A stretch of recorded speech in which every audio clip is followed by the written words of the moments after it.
I'm Disha. நான் பச்சை விளக்கு திரைப்படத்துல ஹீரோயினா பண்ணியிருக்கேன். 2020ல இந்த படம் ரிலீஸ் ஆகி மக்கள் மத்தியில ஒரு நல்ல ஒரு பேர் இந்த படத்துக்கு வந்தது. பச்சை விளக்கு முழுக்க முழுக்க ரோட் சேஃப்டியை மையமா வச்சு எடுக்கப்பட்ட ஒரு திரைப்படம். இந்த படத்துல ரோட் சேஃப்டியை மட்டும் இல்லாம விமன் சேஃப்டி பத்தியும் மாறன் சார் ரொம்ப அழகா மக்களுக்கு சொல்லியிருக்காரு. இந்த படத்துக்கு நிறைய இன்டர்நேஷனல் அவார்ட்லாம் கிடைச்சிருக்கு, அது உங்க எல்லாருக்குமே தெரியும். இந்த படத்தை கவர்மெண்ட் மறுபடியும் ரீரிலீஸ் பண்ணியிருக்காங்க. 45 days இந்த படம் வந்து திரையரங்குல போயிட்டு இருக்கு. எல்லாரும் போய் பார்த்து இந்த படத்துக்கு சப்போர்ட் பண்ணும். பெரிய பெரிய ஹீரோஸ் மட்டும் தான், பெரிய பெரிய ஹீரோ ஹீரோயின் மட்டும் தான் ரீரிலீஸ் வரும். உங்களுக்கு இந்த ரீரிலீஸ் எப்படி இருக்கு? இது ரொம்ப சந்தோஷமா இருக்கு. ஏன்னா இந்த மாதிரி படம்லாம் வந்து மக்கள் நிறைய பேருக்கு போய் சேரணும். அது சார் வந்து மாறன் சார் வந்து இதுக்கு நிறைய முயற்சி பண்ணி மறுபடியும் ரீரிலீஸ் பண்ணியிருக்காரு. இது கண்டிப்பா எல்லார்கிட்டயும் போய் சேரணும். இந்த படத்துல நடிச்ச அனுபவம் எப்படி இருக்கு? முதல்ல இந்த படத்துல நடிக்கும் போது உங்களுக்கு எப்படி அனுபவம்? இது எனக்கு ஃபர்ஸ்ட் படம். சாரால தான் எனக்கு இந்த வாய்ப்பு கிடைச்சது. ஒரு சின்ன சின்ன விஷயம் கூட ரொம்ப அழகா சொல்லி கொடுத்து எங்களை என்கரேஜ் பண்ணி தான் இதை பண்ணி வச்சிருக்காரு.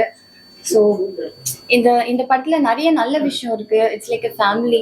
ஸோ எல்லாருமே இந்த படத்தை பார்த்து நிறைய ஆக்சிடென்ட்ஸ்லாம் வந்து தவிர்க்கப்படணும். அவரோட குறிக்கோளே வந்து இதுதான், எல்லாருக்குமே போய் இந்த மெசேஜ் வந்து ரீச் ஆகணும்.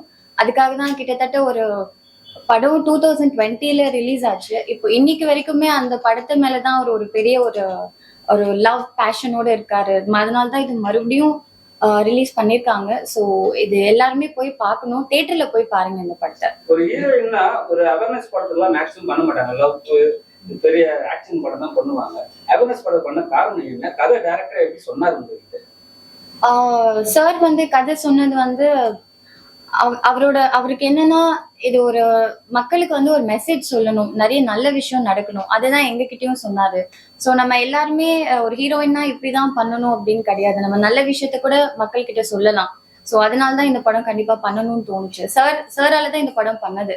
அவர் எடுத்து சொன்ன அந்த விதம். சோ அதுதான் கத்துக்கிட்ட விஷயம். படத்துல கத்துக்கிட்ட விஷயம் ஃபர்ஸ்ட் நான் ஹெல்மெட் போடுறது. நானே அதை ஃபாலோ பண்ண மாட்டேன். நிறைய விஷயத்துல பண்ணது கிடையாது. நிறைய ரோட் சிக்னல்ஸ்ல எல்லாம் வந்து நான் தவிர்த்து போறதெல்லாம் நடந்திருக்கு. ஸோ இந்த படம் பண்ணதுக்கு அப்புறம் நம்ம அது ஒரு எடுத்துக்காட்டா பண்ணிருக்கணும் போது நான் அதை நிறைய இன்னைக்கு வரைக்கும் ஃபாலோ பண்றேன்.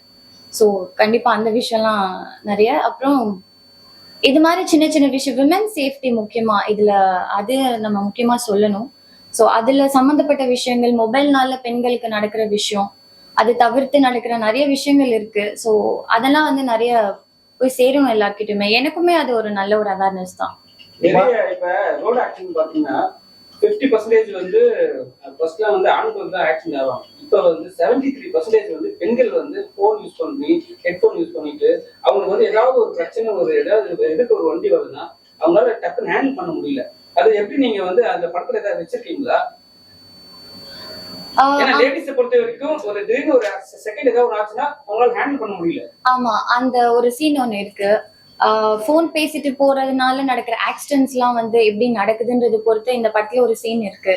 அவங்க ஒரு ஆக்சிடென்ட் ஆகி அவங்க இறந்துருவாங்க. அதனால கொண்டு போற சிறப்பு காட்சிகள்லாம் இந்த படத்துல இருக்கு. மெயினான விஷயமே படத்துல அதுதான். அவரை ஃபர்ஸ்ட் டைம் வந்து இந்த படத்துலதான் நான் பார்க்க முடிஞ்சது. ஏன்னா இதுக்கு முன்னாடி எல்லாம் நான் பார்த்தது கிடையாது. ஸோ ரொம்ப நல்லா இருந்தது அவர் கூட ஒர்க் பண்ணது. ரொம்ப ஃப்ரெண்ட்லியா பேசுவாரு. எல்லாமே ஜாலியா இருந்தது அவங்க கூட ஒர்க் பண்ணது எல்லாம். மனோபாலா சார், இமான் அண்ணாச்சி சார், இன்னும் நிறைய ஆக்டர்ஸ் இருக்காங்க. எல்லாரு கூடயுமே ஒர்க் பண்ணது ஒரு நடிக்கிறோம் வேலை செய்யறோம்ன்ற மாதிரி கிடையாது. It's like a family. So எல்லாமே ரொம்ப நல்லா இருந்தது. டைரக்டர் சார் தான் மெயின் இந்த படத்துல. அவரை நான் ஃபர்ஸ்டே சொல்லிட்டேன், அவரால் தான் எல்லாமேன்னு சொல்லிட்டு. ஸோ அவர் இல்லைன்னா இது நடந்திருக்க வாய்ப்பே இல்லை. இன்னைக்கு வரைக்குமே அந்த படத்துக்காக அவர் அவ்வளோ உழைச்சிட்டு இருக்காரு. ஸோ சாரால தான் இது எல்லாமே. எங்களை எல்லா விதத்துலயுமே ரொம்ப நல்லா பார்த்துப்பாங்க. சின்ன சின்ன விஷயம் கூட யாருக்குமே குறை வச்சது கிடையாது. ஸோ எஸ், இந்த கதையில இருந்து படத்துல இருந்து ஆஸ் அ பர்சன் வரைக்கும் he's such a great person. இந்த ப்ராஜெக்ட் இந்த படம் வந்து எனக்கு இட்ஸ் லைக் லக்ல கிடைச்ச ஒரு படம் தான் நான் சொல்லணும். ஏன்னா இது எனக்கு திடீர்னு தான் கிடைச்சது. அப்பதான் எனக்கு சார் மாதிரி ஒரு ஆளை வந்து தெரிஞ்சது. இந்த படத்துல ஒர்க் பண்ணிருக்குன்றதை தாண்டி அவர் மாதிரி ஒரு பர்சனோட ஒரு ஃப்ரெண்ட்ஷிப் கிடைச்சது தான் எனக்கு பெரிய விஷயமா நான் நினைக்கிறேன். இந்த படத்துல வந்து இந்த கதையை எழுதுறதுக்கு முன்னாடி, அதாவது ஒரு டைரக்ட் பண்ணாரு டாக்டர் மாறங்கிறதுல, அதுக்கு முன்னாடி இந்த கதையை எழுதி இதுக்கு டாக்டர் பட்டமே வாங்கியிருக்காரு. அதை பத்தி சொல்லுங்க. அதுதான் நான் ஃபர்ஸ்டே சொன்னேன், இட்ஸ் அ பேஷன். அவருக்கு இந்த ரோட் சேஃப்டி மேல இருக்கு, இதை வந்து இந்த மாதிரி விஷயங்கள்லாம் தடுக்கணும், மக்களுக்கு வந்து நல்லது நடக்கணும்ன்றதுலதான் அவரோட குறிக்கோள்.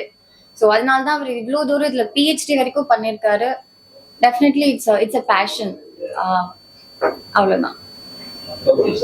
Okay, thank you. தேங்க்யூ.